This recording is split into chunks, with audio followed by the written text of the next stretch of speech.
Sani's breath came in short gasps, his chest tightening as he stared down at the murky waters. The weight of betrayal, loss, and humiliation crushed him from all sides. He had once been a respected banker, a man of principle, a husband who had given his all, only to be discarded like trash. The woman he had loved, protected, and cherished had scorned him. His best friend had used him. His career, his wealth, his dignity. Everything was gone. He closed his eyes. Maybe it would be easier this way. Just one step and the pain would end. The sound of hurried footsteps approached, but Sani didn't notice. He was too lost in the abyss of his despair, his mind already disconnecting from the world. Then, a firm, weathered hand grabbed his arm. Sani! The deep, steady voice cut through the chaos in his mind. What are you doing, boy? Sani gasped, his eyes flying open. An older man stood beside him, his grip firm but not forceful. His face, lined with age and wisdom, was set in an expression of both concern and quiet authority. His gray eyes held a weight that Sani couldn't ignore. Leave me, Sani choked out, trying to pull away, but the old man tightened his grip. No, the man said simply.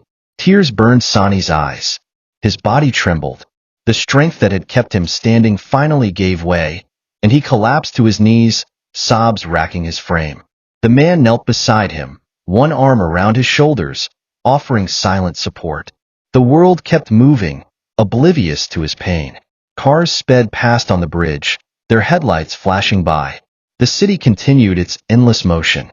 But in that moment, for the first time in months, Sani felt a presence that refused to abandon him. And maybe, just maybe, his story wasn't over yet. The night air was thick with the scent of damp earth, a sign that rain had been falling on the streets of Abuja. Sani sat motionless in the passenger seat of the old Peugeot, his eyes vacant, his mind numb.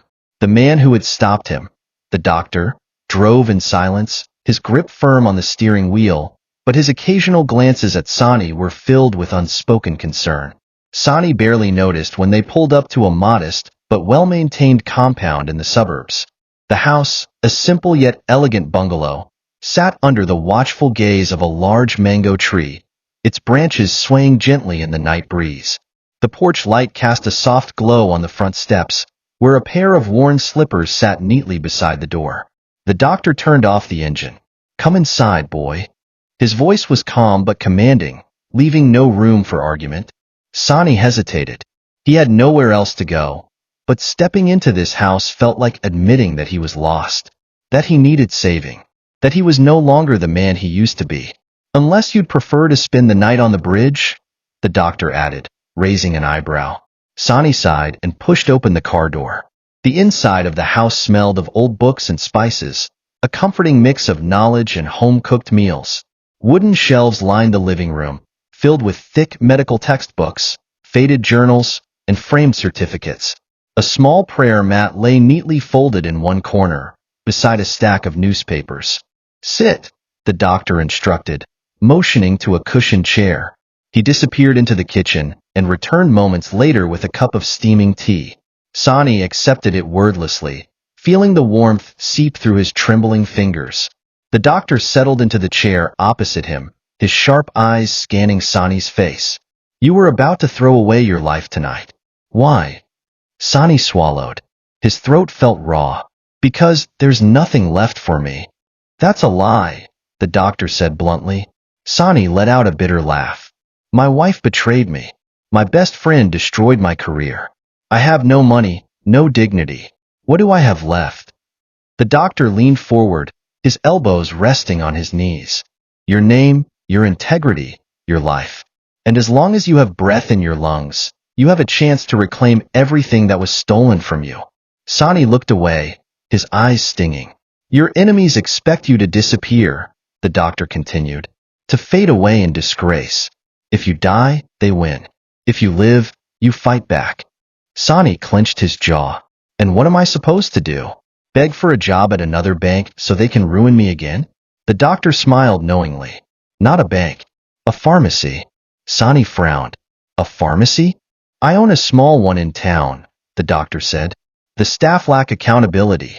I need someone who understands numbers, someone who can bring structure. You may not be a doctor, but you're a banker, and that's what I need right now." Sani stared at him, searching his face for mockery, but he found none. "Why are you helping me?" The doctor took a slow sip of his tea.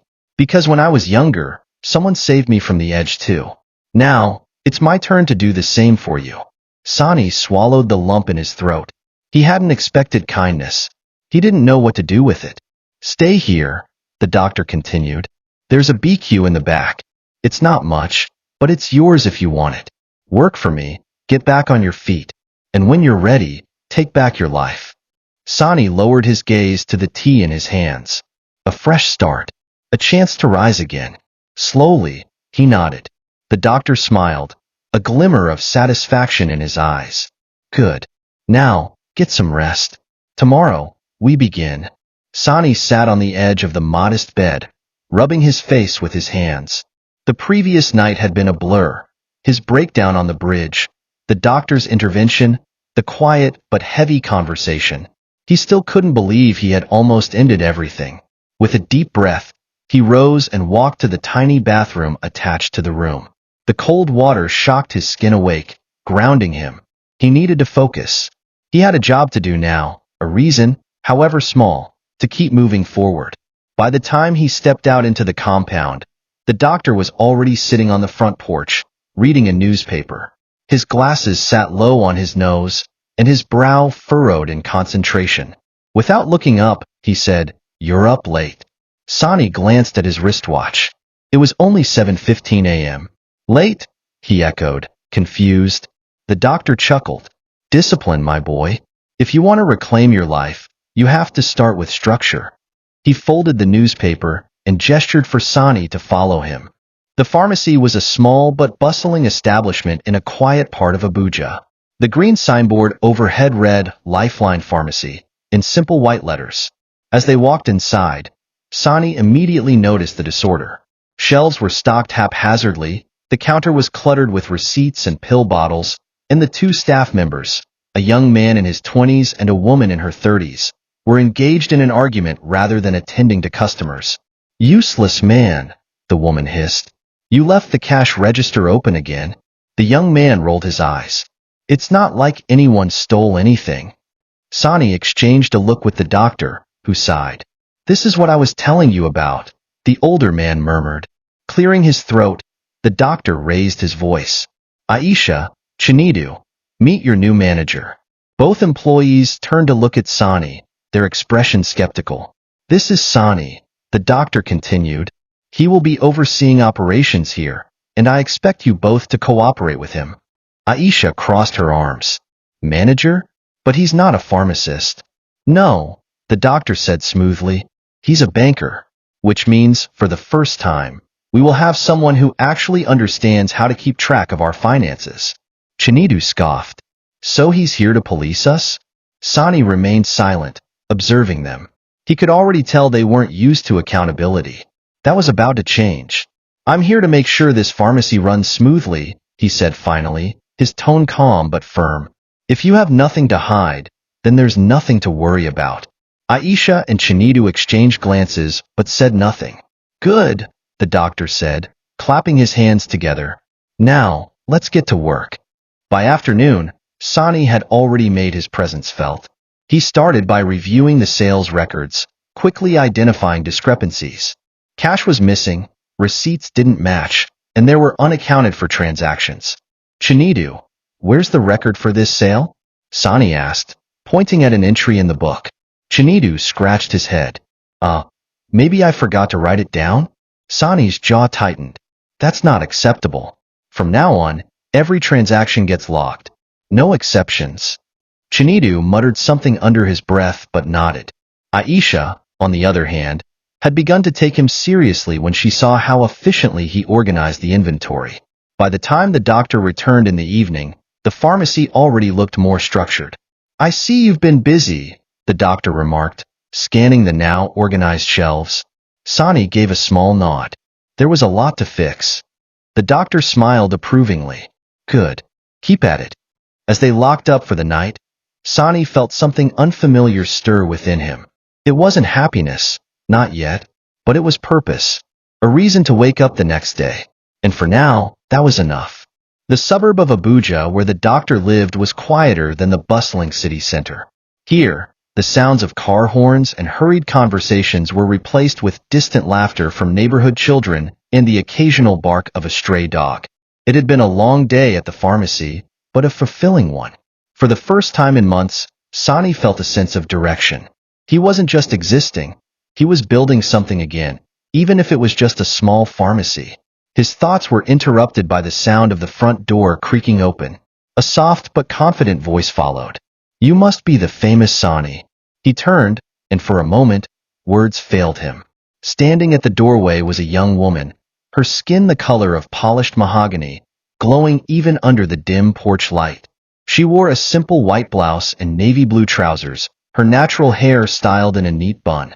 Her deep brown eyes studied him with quiet curiosity, framed by delicate glasses that only added to her composed elegance.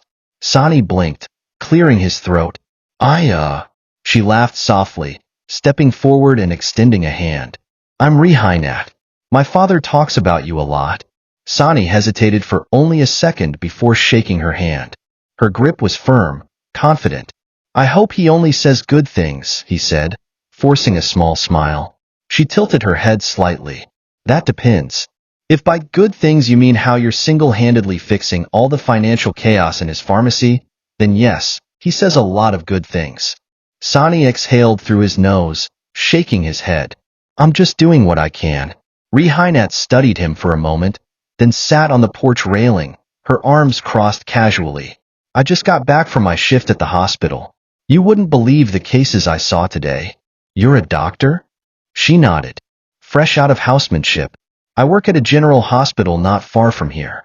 My dad likes to exaggerate when he introduces me, though. Calls me one of the brightest young doctors in Abuja." She rolled her eyes, but with an affectionate smile. Sani could see it now, the same sharp intelligence her father had, but with a warmth that was uniquely hers. He nodded.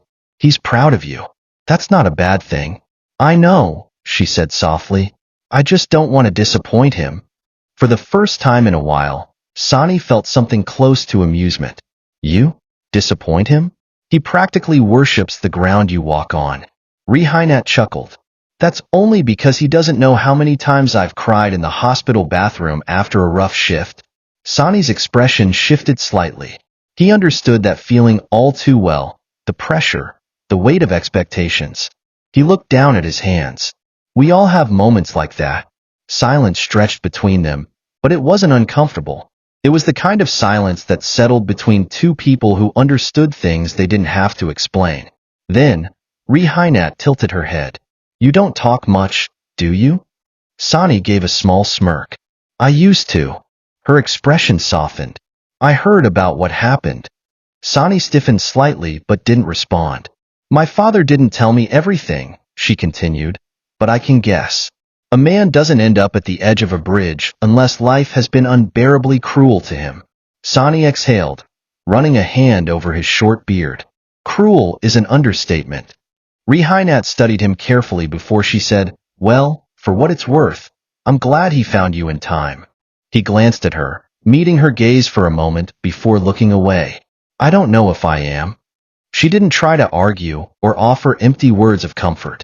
Instead, she simply said, "Then I guess you'll just have to find a reason to be." Sani didn't respond, but something about her words settled in his chest like a small ember of warmth. Rehinat stood up, stretching. "Anyway, I won't keep you up. It was nice meeting you, Sani." He nodded. "You too." As she walked back inside, Sani found himself staring at the door long after she had disappeared. He wasn't sure what it was about her, her confidence, her honesty, or the way she didn't treat him like he was broken. But for the first time in a long while, he didn't feel completely invisible. And that, he thought, was something. The sun had barely risen when Sani arrived at the pharmacy, unlocking the metal shutter with a familiar click. The air was still cool, carrying the distant hum of Abuja's early morning traffic. He liked this time of day, before the rush, before the world demanded too much from him. The pharmacy had grown under his care, and though it was still a small establishment, it now operated with the efficiency of a much larger one. Under his watch, stock shortages had become rare, records were organized, and customers received better service. He ensured every kobo was accounted for, refusing to let anyone take advantage of the doctor's kindness. Sani straightened the shelves, his thoughts drifting. It had been months since he left Kaduna, since he vanished from the life he had built. Habiba had not come looking for him. She had moved on, just as he suspected she would. He didn't care. At least, that's what he told himself. But as he reached for the morning sales register, a voice cut through his thoughts. "Ah, so you're alive after all."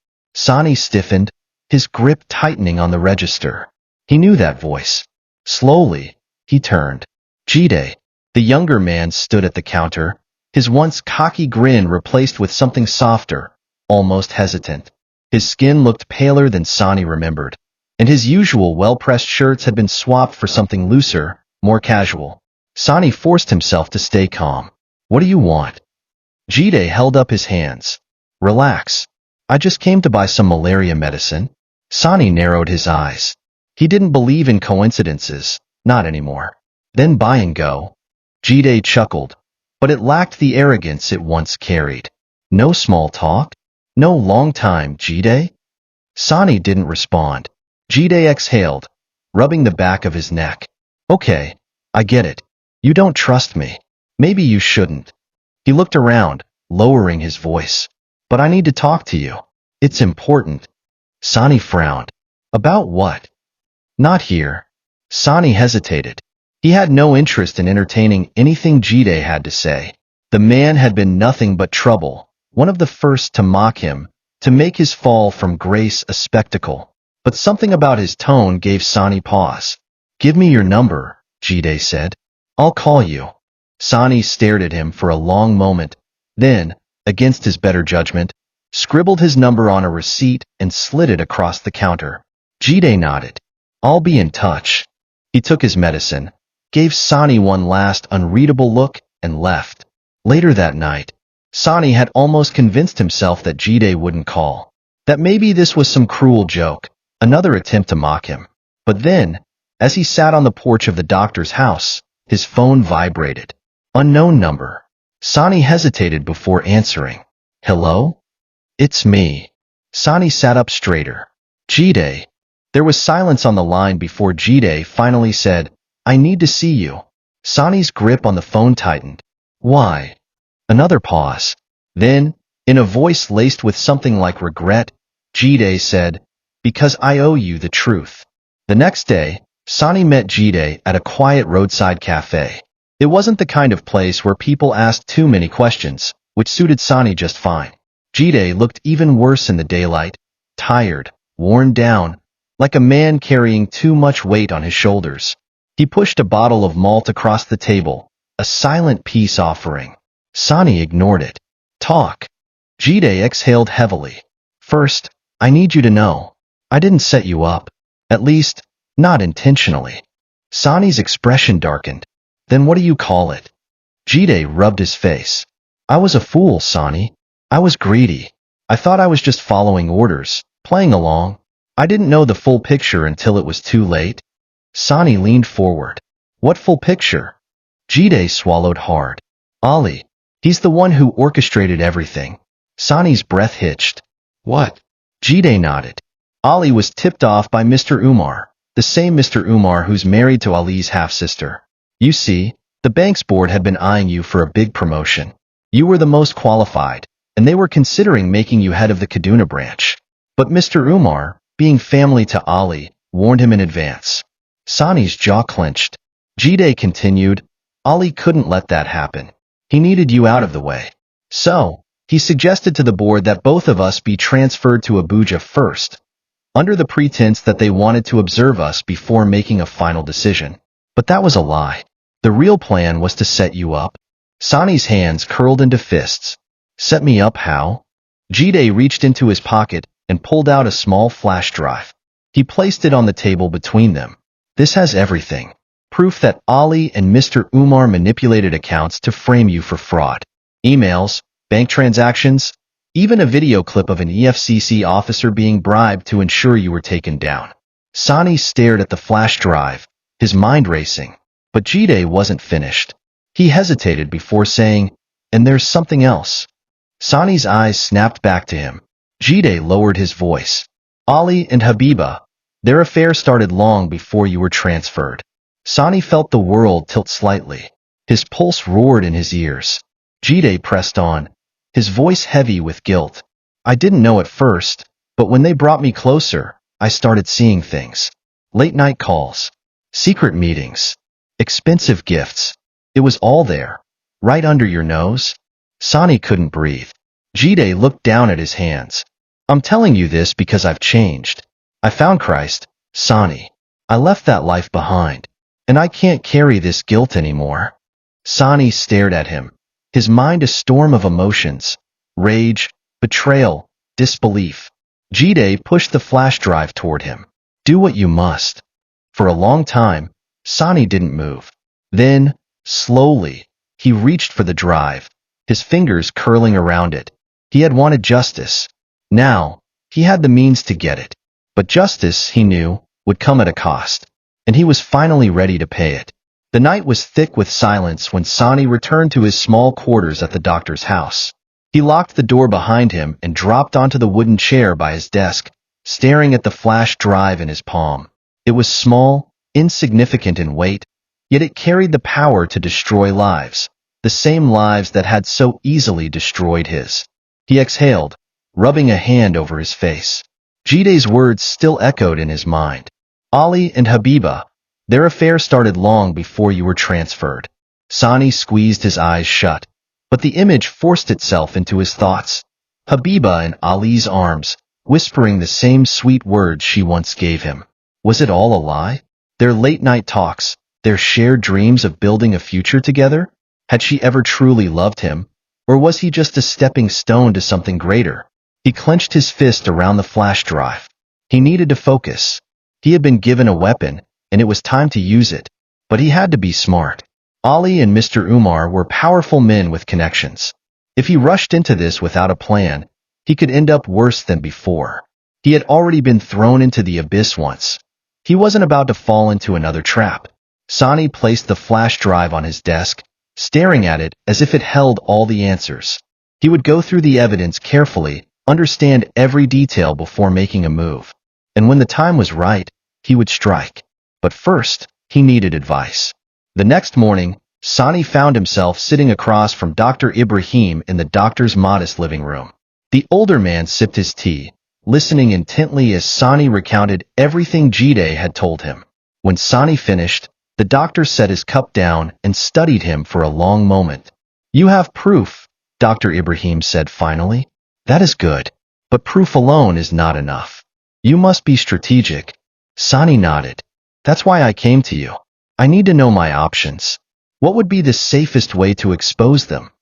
The doctor leaned back in his chair, fingers steepled in thought.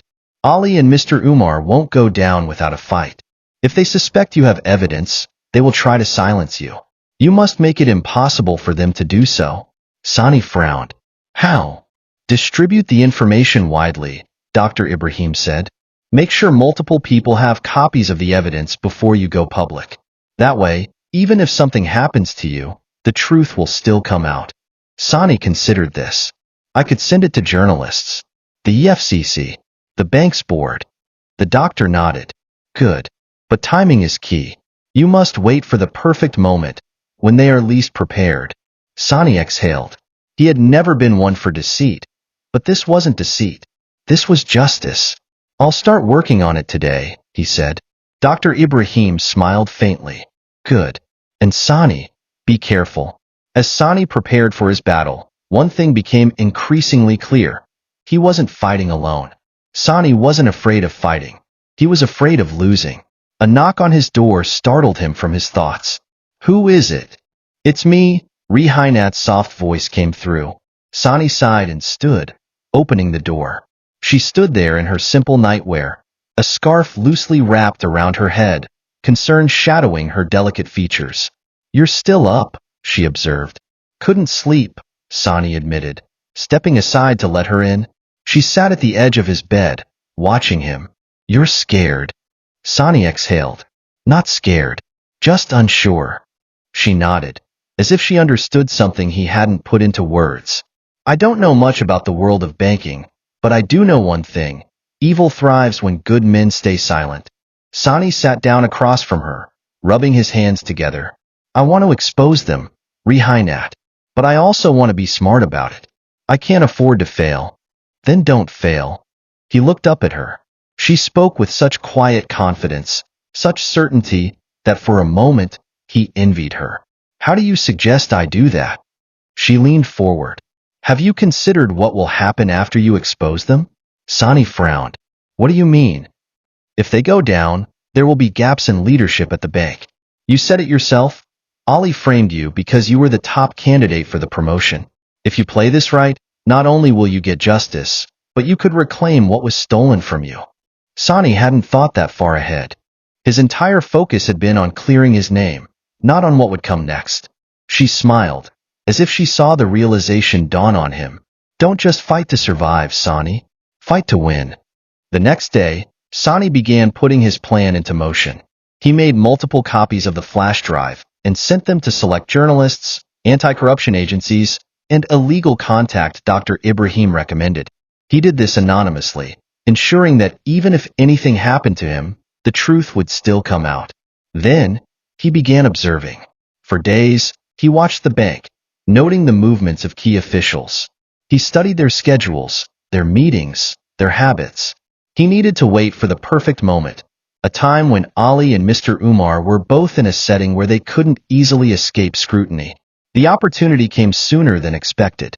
A week later, the bank's board of directors scheduled a high-profile meeting to discuss upcoming promotions and policy changes. All key figures would be present. It was the perfect stage. Sani tightened his jaw. It was time. Meanwhile, in town, Habiba stood in front of her mirror, adjusting the gold bracelet Ali had gifted her. She admired the way it gleamed under the light, a perfect symbol of the luxury she now enjoyed.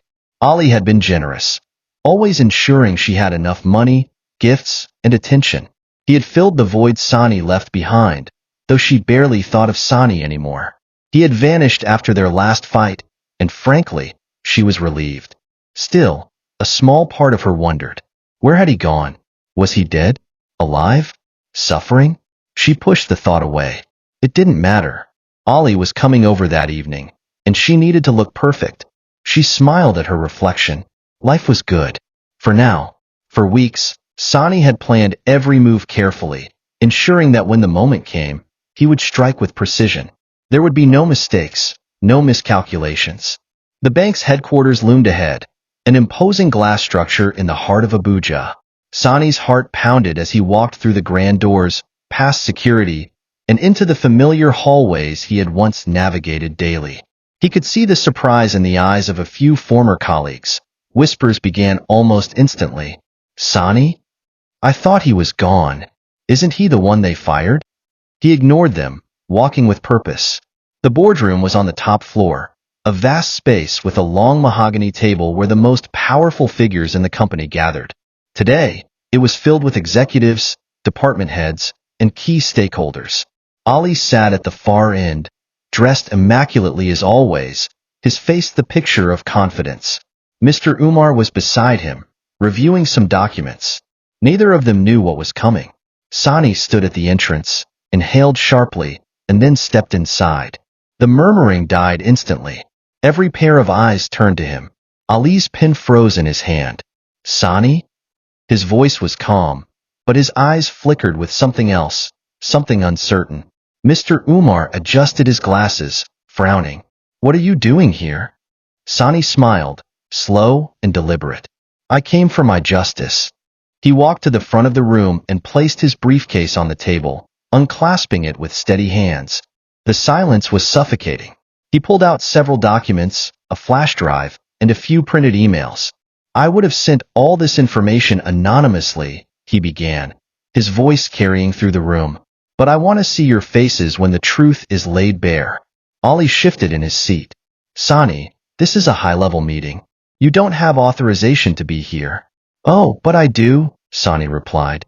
He turned to the head of internal audits, a stern-looking woman named Mrs. Ideal. "Ma'am, I believe you will be very interested in these records." He handed her a file. As she flipped through the pages, her expression darkened. "These are transaction logs," she said. "Unauthorized account movements, forged approvals." She lifted her gaze to Ali. "You signed off on these." Ali's composure slipped. "This is ridiculous. Where did you get this?" "There's more," Sani interrupted. He plugged the flash drive into the projector. Screens lit up around the room, displaying evidence of bribes, fake contracts, and offshore accounts linked to both Ali and Mr. Umar. Gasps filled the room. Mr. Umar's face drained of color. This is fabricated." Sani folded his arms. "Is it?" The final blow came when Sani played an audio recording, a conversation between Ali and a corrupt EFCC official discussing how to silence any investigation. At that moment, chaos erupted. Mrs. Ideal stood. "This is a serious matter. We need to alert the authorities immediately." Ali shot up from his seat. Wait, this isn't." The doors burst open. Security personnel, along with EFCC officers, strode in. "Ali Lawal, Mr. Umar, you are both under arrest for financial fraud, bribery, and conspiracy." Ali's face twisted in horror. "No, this is a setup. You can't do this."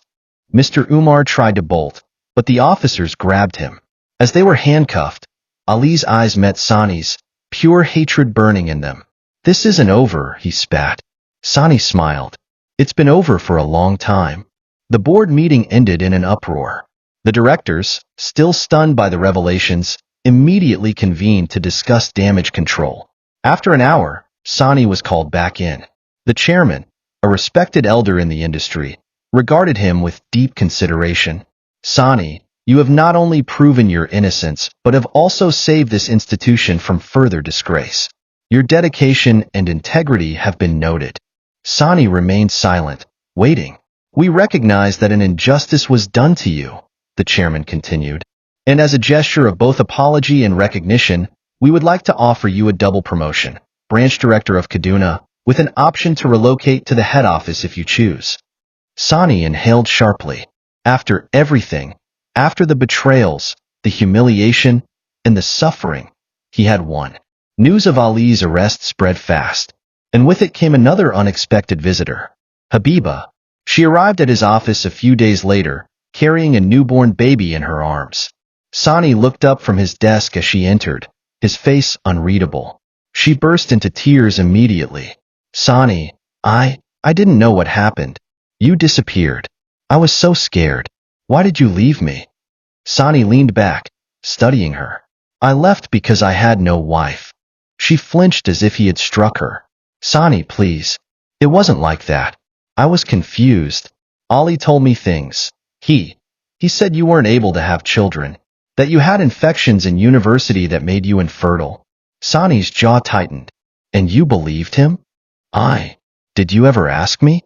Did you ever trust me enough to hear the truth from my mouth?" Tears streamed down her face. "I was weak, Sani. I was wrong. But I was pregnant and alone.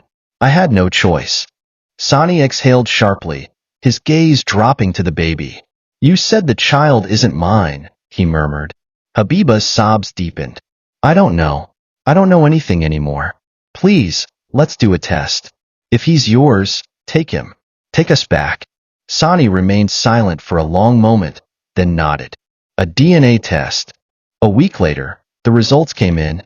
The child was his. Habiba wept with relief. "Sani, please. I'll do anything. I'll be better. Just take me back." Sani stared at the results in his hands, then at the woman who had once been his world. He shook his head. "I will take care of my child. But you and I? We're done." Habiba's face crumpled. "But I've moved on, Habiba." His voice was firm. "I forgive you, but I won't forget." She fell to her knees, sobbing as he walked away. Sani stood outside his new home, watching as the last of his belongings were unloaded. The house was modest but warm, in a quiet estate in Abuja. It was a fresh start, a new chapter with someone who had stood by him when he had nothing. Rihinat walked up beside him, her hand slipping gently into his. She didn't need to say anything. Her presence alone was enough. Habiba, on the other hand, had been devastated. After Sani's final rejection, she had no choice but to return to her family, carrying the weight of her choices. She had lost the man who had loved her unconditionally, and now she had to live with that regret. Sani, however, had finally chosen himself. As he stepped into his new home with Rehinat by his side, he knew he had made the right decision. But the question remained. Did Sani do the right thing by leaving Habiba? Or should he have forgiven her and given her another chance? Please guys, like, share, and subscribe to support our channel.